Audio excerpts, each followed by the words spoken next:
et sœurs, bonjour, bon dimanche et surtout joyeux Noël. Aujourd'hui, dimanche 25 décembre 2022, nous célébrons la solennité de la nativité de notre Seigneur Jésus-Christ. Noël est une nuit qui se manifeste dans l'histoire de l'humanité. Dans plusieurs cultures, dans plusieurs peuples, la relation entre la divinité et les hommes est souvent une relation de vassalité, une relation de maître-esclave. Les rapports homme et Dieu sont souvent complexes et presque toujours conflictuels. Ces dieux qui sont tout-puissants et ont besoin des sacrifices parfois humains pour donner des faveurs à l'homme. Et l'homme vit sa relation avec Dieu dans la peur, dans la crainte, dans la soumission. L'événement de Noël est une révolution dans l'histoire de l'humanité, dans la relation Dieu et homme. Dieu n'est plus lointain, inaccessible. Dieu quitte sa cour divine pour se faire homme. Ceci dans le but de diviniser l'homme, de redonner à l'homme le paradis qu'il avait perdu. Dieu vient pour tout sauver. En ce jour de Noël, pour ce partage, je m'appuierai sur les textes de la messe de minuit et sur les lectures de la messe du jour. Le récit de Luc que nous avons dans la messe de minuit situe la naissance de Jésus dans le cadre d'un recensement de toute la terre. Toute l'humanité est mobilisée pour être recensée, pour être comptée. C'est pendant cet événement majeur pour l'Empire romain qu'un événement mineur se produit. Mais cet événement mineur deviendra un événement majeur qui marquera l'histoire de l'humanité à jamais. Dieu devient homme, Dieu entre dans l'histoire des hommes, Dieu entre dans notre histoire à travers un enfant. Saint Jean, dans l'évangile de la messe du jour, décrit l'origine de cet enfant. Il dit, « Au commencement était le Verbe, et le Verbe était auprès de Dieu, et le Verbe était Dieu. Et le Verbe s'est fait chair, il a habité parmi nous, et nous avons vu la gloire qu'il tient de son Père, comme Fils unique, plein de grâce et de vérité. » Jean présente cet enfant avec 6 titres. Il est le Verbe de Dieu, il est lumière, il est la vie, il est le Fils de Dieu, il est l'exégète du Père, il est enfin homme. Il est le Verbe de Dieu parce qu'il est co-créateur avec le Père et l'Esprit Saint.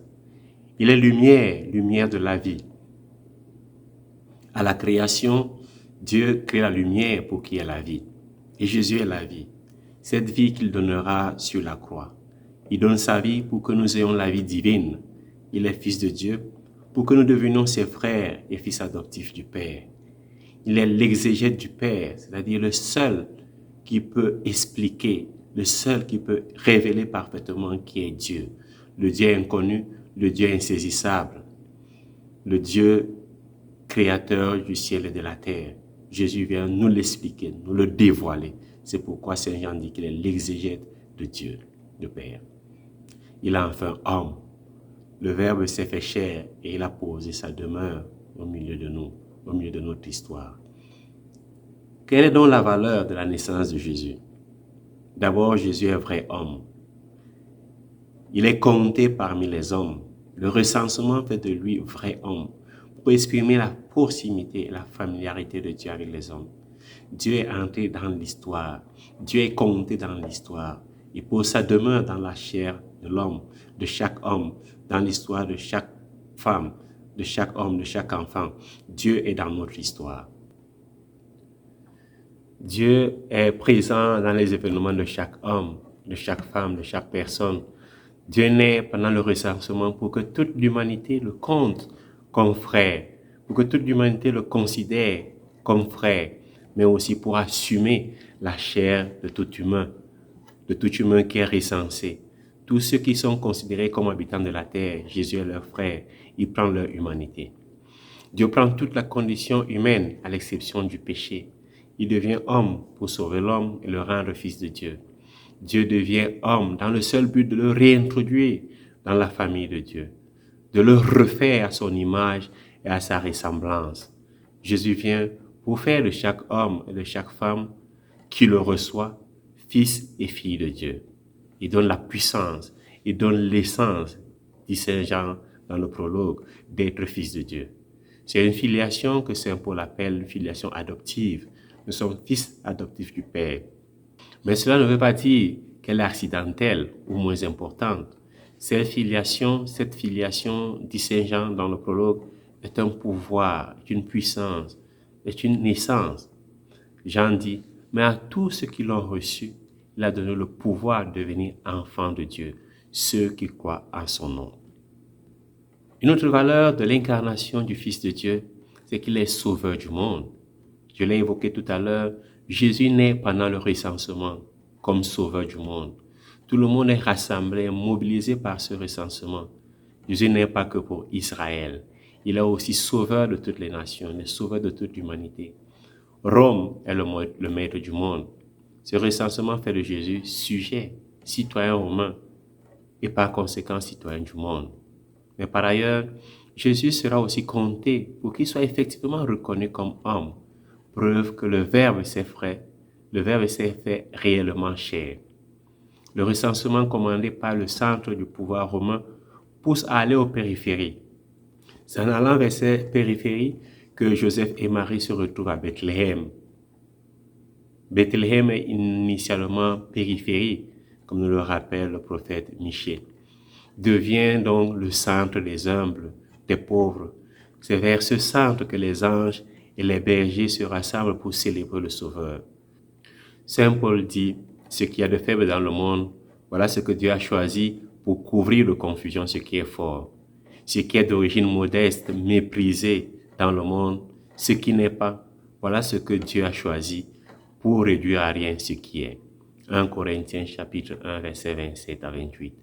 Il faut reconnaître le Messie et pour cela il faut être humble, il faut être petit comme les bergers, il faut veiller comme les pasteurs, il faut être pasteur. Tu verras l'ange si tu chasses la peur et l'orgueil de dire il n'y a pas de place pour Jésus. Si étant dans les ténèbres du péché, tu refuses d'accueillir la lumière qui est la vie des hommes et qui apporte le salut, tu ne peux pas accueillir le salut que Jésus t'apporte. Tu ne peux pas bénéficier de ce salut. Toi et moi, nous devons accueillir, frères et sœurs, cette offre que Dieu nous fait en cette fête de Noël. Une autre valeur que Noël nous apporte, c'est que le recensement de Dieu nous rend fils de Dieu. Noël, c'est être recensé comme fils de Dieu. C'est accepter et accueillir Jésus et pour recevoir de lui la puissance de devenir fils de Dieu, la vocation, la mission de devenir fils de Dieu. Noël, c'est le recensement de César qui se transforme en recensement de Dieu. César ordonne un recensement, mais au même moment aussi, Dieu ordonne un recensement. Le Fils de Dieu est compté parmi les hommes, pour que les hommes soient comptés parmi les fils de Dieu. En témoigne la multitude des anges et de la cour céleste. C'est le recensement de Dieu, qui fait compter les hommes désormais dans la famille de Dieu. La naissance de Jésus nous introduit au nombre des fils de Dieu, pour ceux qui l'accueillent. En contemplant le nouveau-né dans la crèche, demandons au Seigneur la grâce de le recevoir pour que nous soyons comptés parmi les fils de Dieu. Ayant été comptés comme fils de Dieu, alors nous allons vivre fraternellement dans cette famille de Dieu. Pendant que Rome compte ses habitants, Dieu compte ses enfants, ceux qui vont rencontrer le Seigneur à la crèche.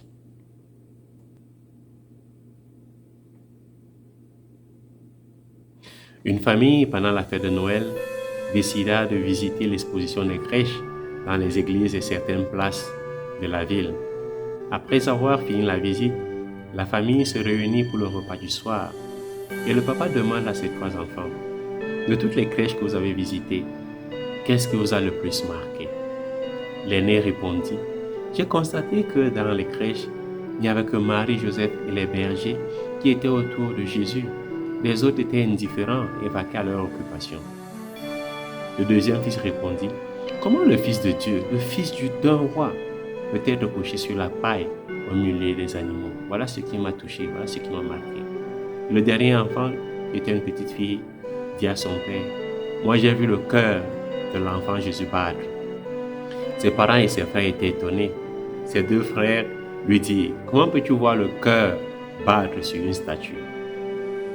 Le père intervint et leur dit, Le cœur de Dieu bat toujours sur tout ce qu'il a créé, mais plus encore chez les enfants, même s'ils sont des statues. Frères et sœurs, le monde aujourd'hui est en effervescence, sur le plan politique, sur le plan social, sur le plan économique. Cette effervescence nous distrait au point où nous ne percevons pas la naissance, la présence de Dieu dans nos vies. Mais ceux qui veillent dans le silence de la campagne et non pas dans les bruits de la ville, ceux qui regardent le ciel peuvent voir et écouter les anges et chanter gloire à Dieu au plus haut des cieux et paix sur la terre aux hommes qu'il aime. Cela découvre la présence de Dieu dans leur vie. Ceux qui naissent ou renaissent avec l'enfant de Bethléem. Le cœur de Dieu bat pour chacun de ses enfants, pour chaque homme et chaque femme qui l'accueille. Vivons pour lui. Vivons pour le Christ qui est venu nous sauver. Accueillons-le. Bon dimanche, joyeux Noël et meilleurs vœux à tous.